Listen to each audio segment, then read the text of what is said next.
Good morning, everybody, and welcome to the Whatcom County's Incarceration Reduction and Prevention and Reduction Task Force Steering Committee meeting for Thursday, May 4th, my son's birthday, 2023. Welcome, and we have a fairly light agenda today. We'll start with the update on the justice. Oh, first I need to read our land acknowledgement. Before we begin, we acknowledge that we are gathered on the traditional and unceded territory of the Lummi, Nooksack, Samish, and Samiamo people, who have cared for and tended this land since time immemorial. Truth and acknowledgement are critical to building mutual respect and connection across all barriers of heritage and difference. We begin this effort to acknowledge what has been buried by honoring the truth. We pay respect to their elders, past and present. Please take a moment to consider the many legacies of violence, displacement, migration, and settlement that bring us together here today. And please join us in uncovering such truths at any and all public events. So welcome again, and we'll dive right into the Justice Project. I have a very short report today because we have a very detailed report coming on the 15th at our Incarceration Prevention Reduction Task Force meeting. So I'll just hit some of the highlights of where we are. The workshops that we did in March are complete, and a lot of that has been used to develop a project list. In April, we just completed last week the last of the focus groups that were conducted throughout the county. Holly was pretty excited when she came into our meeting last week about how those focus groups went. She had some pretty good attendance, so she'll have some great things to share with us on the 15th. The council has now engaged in the process. The council was very, very interested in getting more engaged. So we are now having every committee of the whole meeting at our council meetings will have an agenda item for a workshop for the council, so they can take whatever material has been produced and review it and comment and add their voices to this project happening. So that's really all I had today. If Stephen, you want to add anything at all? We are going to get a super update on the 15th, like I said. No, I don't have anything, Barry. Thank you. Okay. So we'll move on to the 2023 annual report. Jill? Yes, good morning, everyone. It's in your packet if you have that available. I'm going to screen share right quick to go through just an update. Really, I don't have any one outstanding question for the group. If you can see my screen share right here, let me know if you can't see it. I have this first section completely stricken. Is it okay if we dispense with the executive summary for this year's report? It's really just going to be a rehash of the brief summary I've written later in the report.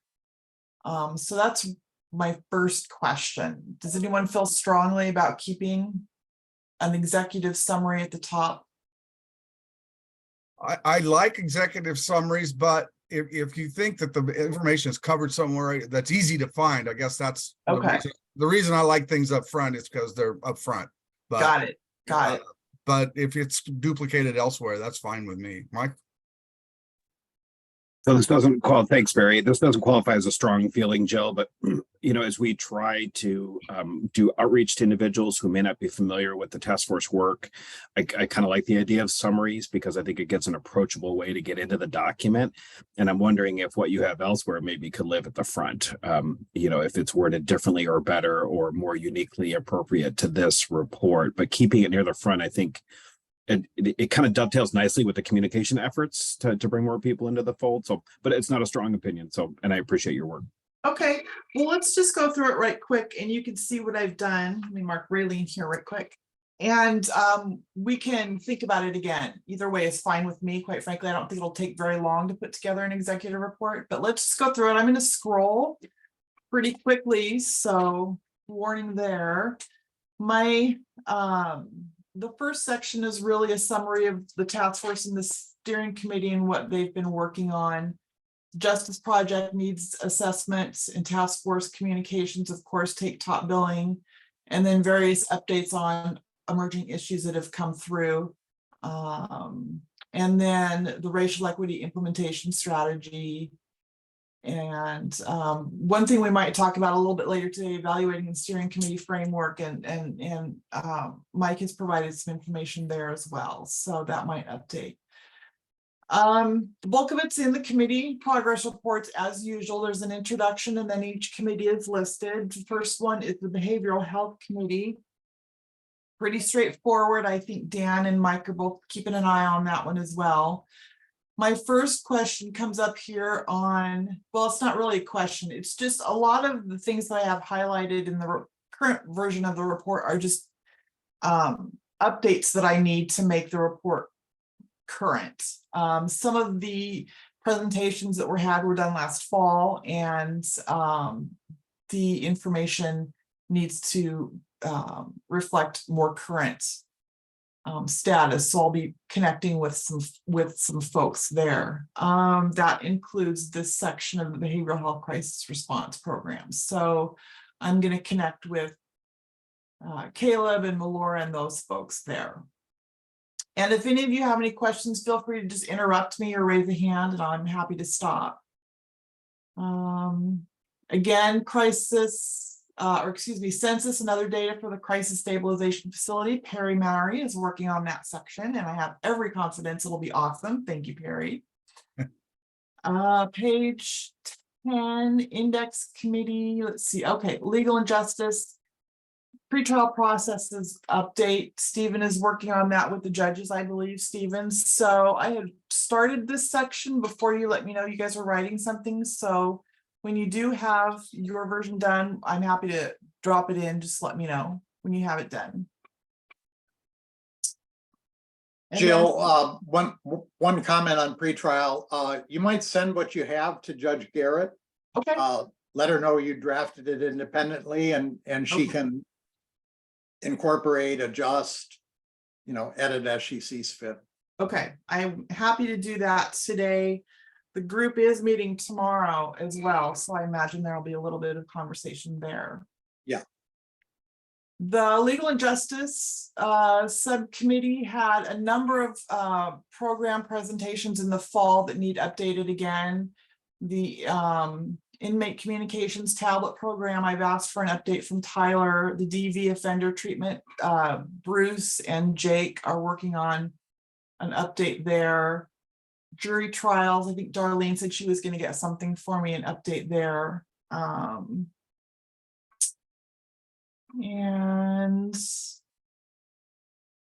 my second question for you, Barry, is the status of the competency restoration work group. Is that still a thing that's going on? Yes. Okay. Perry and I are kind of sharing that leadership of that group. Okay. This was discussed at, I believe, the joint behavioral health and legal and justice committee meeting recently. So if you want me to drop in an update on your work group status, please send that to me and I can include it. Barry, I'm happy to do that if you would like me to, just when the group meets and also the topics of discussion. Yeah, I think that's probably appropriate, Perry. I think that sounds good. Okay, I've got that. I'll send that to Jill. Yeah. Thank you. And then the last thing really are the appendices as needed. You had previously agreed to include the SIM in all of our reports, so that will be added. If there are any other appendices that you'd like to include, please let me know. That's it. Is there anything that you want to see or you want to talk about? I just had one question on kind of the what's new in 23 kind of category. That the what's new or what we're planning on doing in 2023 is a section that I normally do in the year-end report. For the annual report, we have the topic and then generally discuss what's been done and then what are next steps within just the topic itself. Do Well, you? no, the reason I ask is Okay. there's a kind of a major thing we're just started. We had our kickoff meeting yesterday with our consultant that's doing an analysis of our performance on the Vera report. Got it. So I think that's worth putting in here somewhere and to make sure Okay. the task force knows that effort is underway. It's going to go over the summer. Okay, that's a great idea. Thank you for that suggestion. And I can probably pull something from the scope of work for Yeah. that project, and I'll work with Kathy on getting together some information there. How does that sound? That sounds good. She'll have all the details for you. Excellent. So Jill, would you tuck that into the emerging issues section? Most likely I can do that up at for the full task force, right? Yeah. Yeah, I can put it there.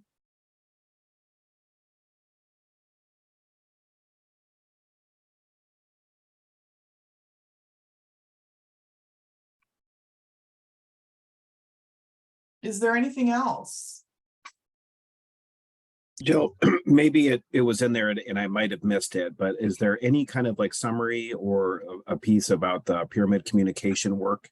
And then second, maybe I just missed that, but it might be useful if there was something created, infographics, whatever collateral's been created and disseminated. I saw one communication that went out. I know those would be useful to have in appendices.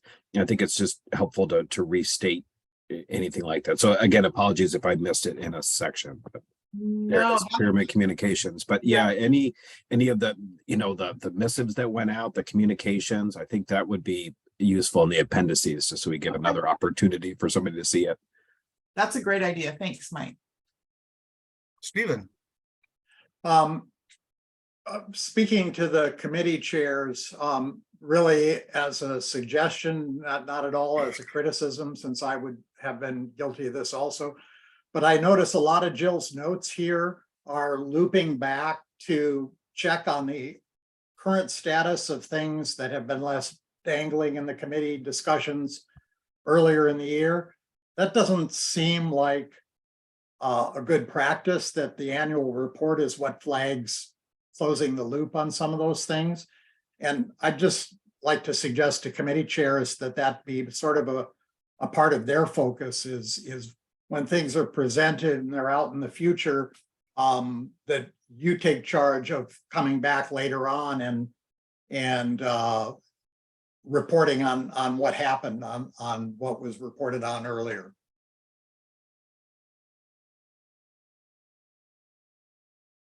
Stephen, as a co-chair, I think that's very fair.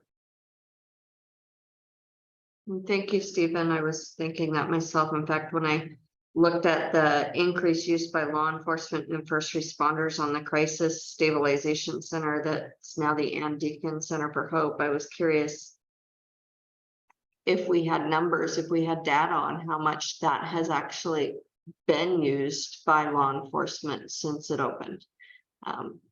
And I think that would be helpful for people to know as we move forward.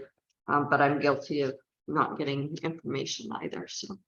So I'm trying to keep, there are topics that are of interest to one or to more than one committee, right? So, and I'm trying to keep those topics within the primary committee. So yes, Raylene, you're absolutely right. That information is of course of interest to the Legal and Justice Committee. It's a direct work item for the Crisis Stabilization Facility Committee. So it's that those answers that to the comments that you're making will likely be in that section rather than the Legal and Justice Committee section, which is kind of confusing.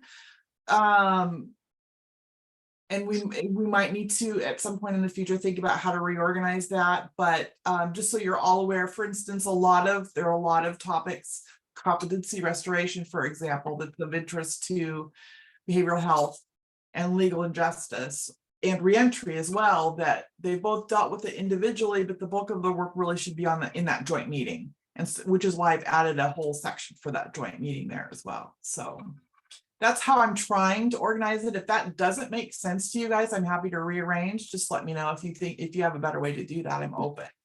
Dan, Yeah, I apologize. I managed to turn my phone off and therefore dropped out of the meeting on accident, but I just caught the Raylene's comments. Raylene, I do have some questions about the Crisis Stabilization Center's usage with first responders.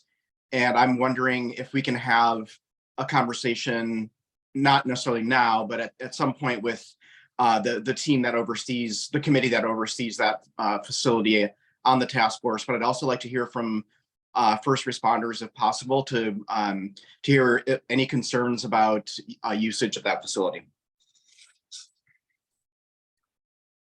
Yeah, if you want to touch me later on, we can try to schedule something and I can see what I can get for first responders to comment on that as well. Okay, thank you. can Thank I you. make a suggestion about that?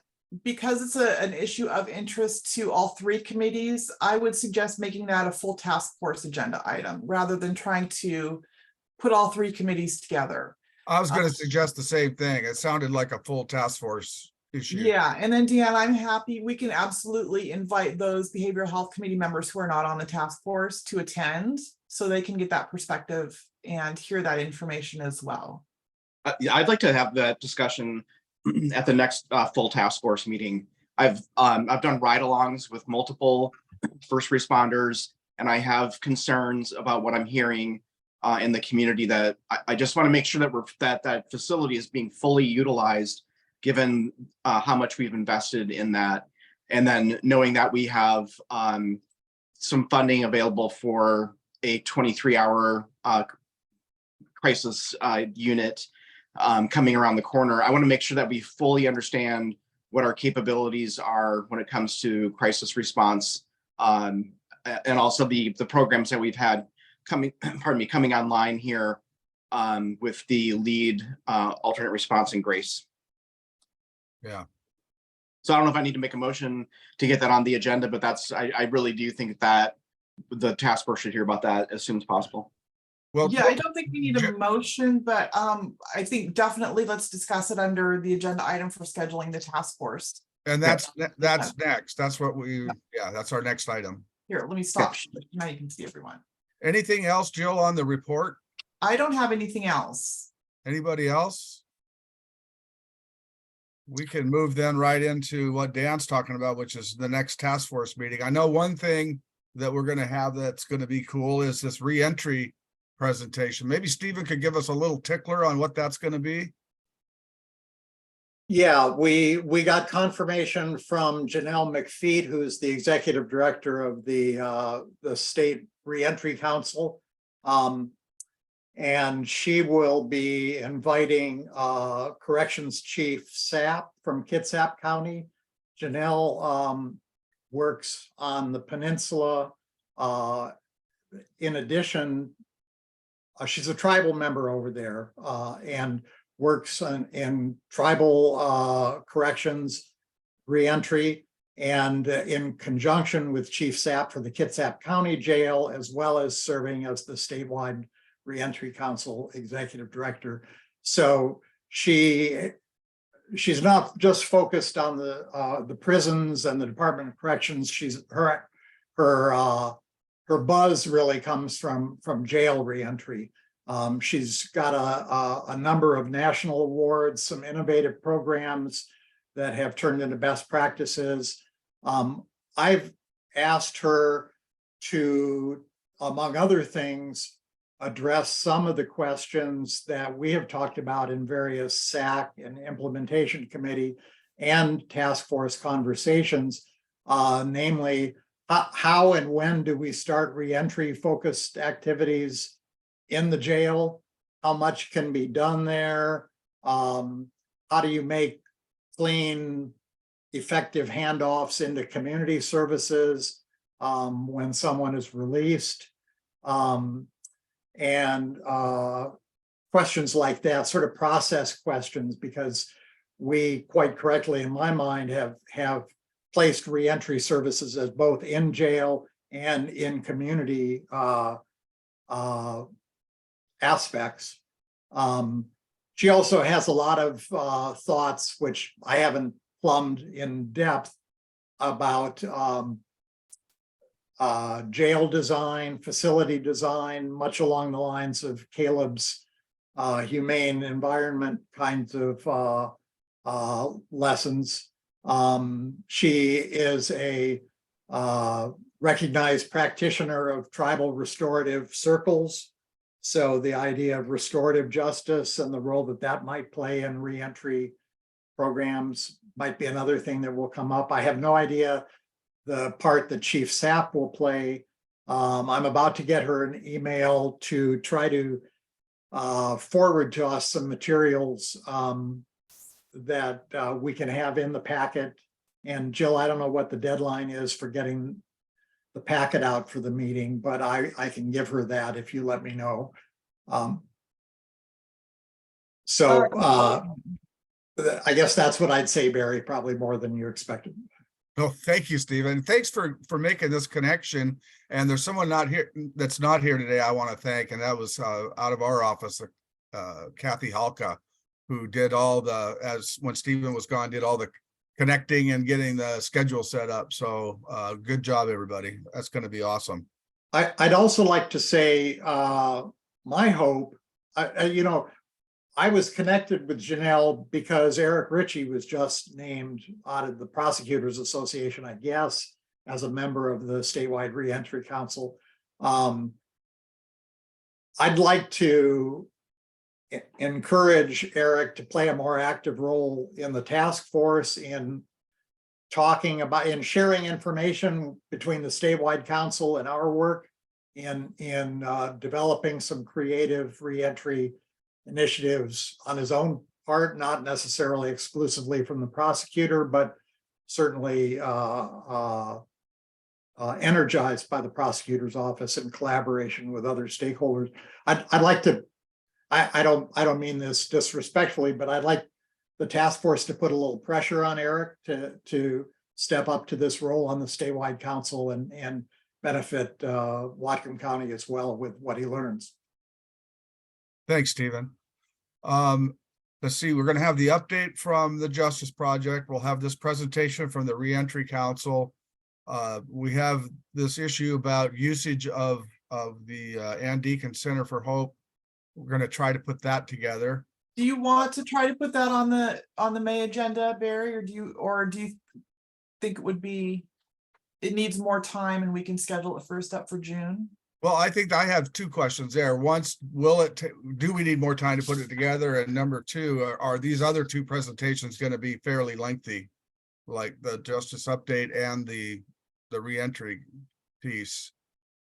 I've told Janelle to expect 30 minutes for a presentation and 15 minutes for Q&A. I could see us using more, but I could see that being adequate also. Raylene? I think it might be useful to at least start the conversation for the Ann Deacon for Hope, because I think it might end up being a two-part thing. It might be questions that law enforcement have about the usage, concerns that they have, kind of what they are using it for now, and then we might end up having follow-up on what we can do to change it at a later date. But I think we should at least start it, and I think we should be inviting people from all of the small cities in law enforcement, because they're the ones that we're questioning on how the ability for them to be able to use it. That's a good idea. That'll queue up people's thoughts and things to put when we have some questions out on the floor. Does that sound good to everybody? Tank? Yes, and sorry about my tardiness. I just want to add on what Raylene just said is about 1.5 years ago, the fire chief here in North Whatcom County, he and I did a tour of the center. So I would also suggest that not just law enforcement, but fire service as well. Dan? Yeah, I agree 100%. The issues that I've heard were from fire, not from law enforcement. Bellingham Fire. If we can get I don't know, like Captain Joe Frank from the community paramedic program, or Chief McDermott I think they're going to be at that level where they're seeing the issues versus, like Chief Hewitt, who he may hear of them, but he's not seeing them firsthand. So that'd be my recommendation on the Bellingham side. Okay, thanks, Dan. It may also be useful to get somebody from dispatch that's dispatching these calls. That might be beneficial, just another side of it. Sometimes there's confusion on what they can do and who they're supposed to send people to. Not always, but sometimes. So Jill, you have a strategy? I do have it. I think it's a great strategy. I think, Barry, if you can do an introduction of the topic, and Perry, maybe just be prepared to step in if necessary, and then I will schedule the big discussion for the June meeting, which will also include the annual report. So it looks like we have both the May and the June meetings mapped out. That's great. Thank you. I'll touch base with you, Perry. We can talk offline about it. Yeah, I appreciate that. Because I think I know some of the information that Dan is making reference to, hearing some of the issues, and I'm not sure exactly how to approach this, but there are some certification and licensure components, some sort of nuts and bolts facts that are probably a part of this. But yet, so anyway, I guess I'll just say that, Barry, and would appreciate just some further discussion too about how I can, be of help and bring resources to the table as well. Thanks, Perry. Sounds good. Anything else on our next couple of meetings? We've kind of now gone into June. Mike? Barry, thanks. Just briefly, just to kind of wrap up, the steering committee was kind of working on a draft of kind of realizing that the information from the task force kind of in our charter didn't reflect.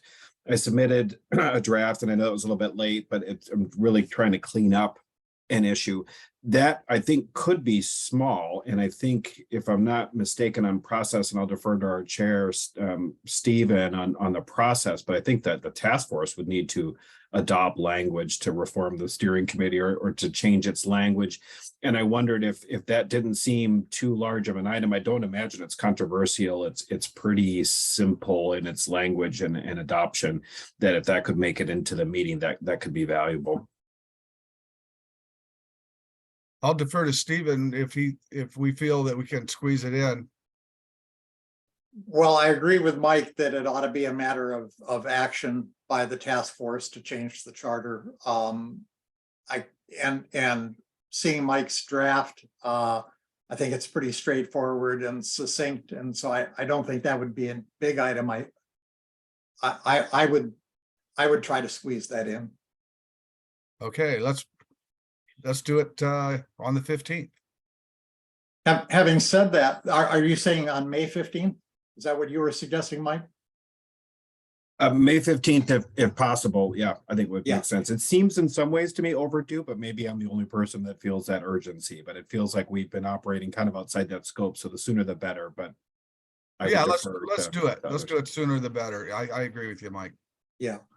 Mike, are you going to be able to attend that meeting? And can I put you down as the presenter? Jill, I'm looking right now.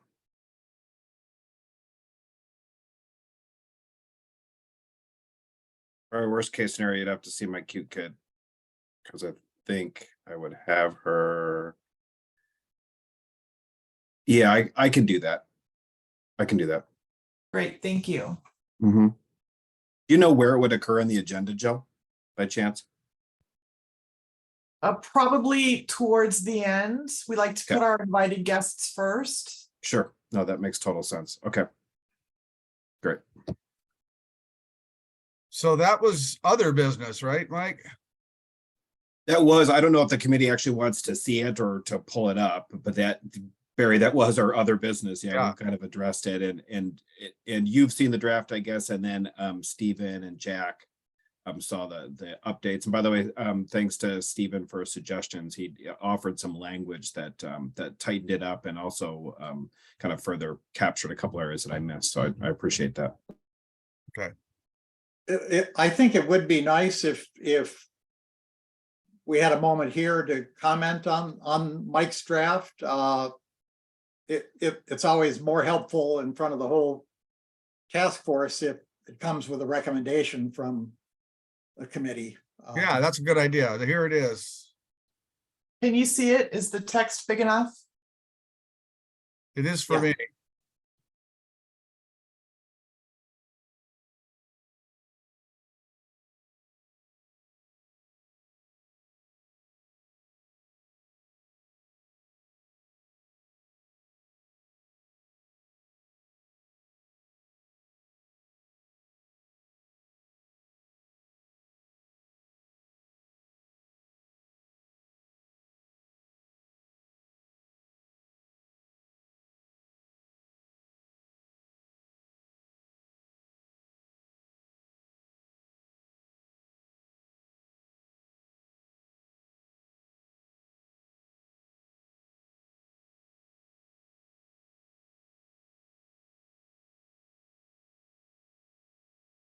Comments, questions?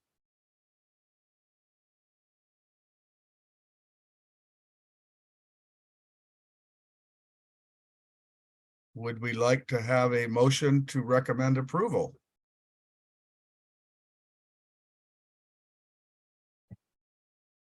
I'll move approval. I'll second, even We though have it's a my motion writing. We have a motion and a second to recommend to the full task force approval of this amendment to our charter. Discussion? Seeing none, all those in favor say aye. Aye. Aye. Those opposed say no. Are there any abstentions? That passes unanimously. Thanks, Mike. Thanks for all that work.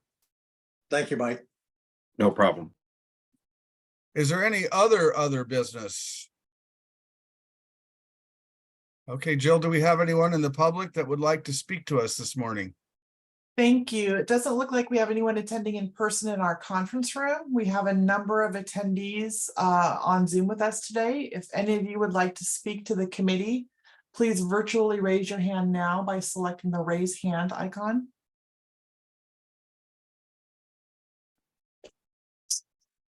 And we have one hand raised. Go ahead, Kristen. Hi, I just want to say it was another very full meeting and great to watch. Just I applaud you all really for all the work you're doing. And one thing that stuck in my mind that seemed very important to reiterate is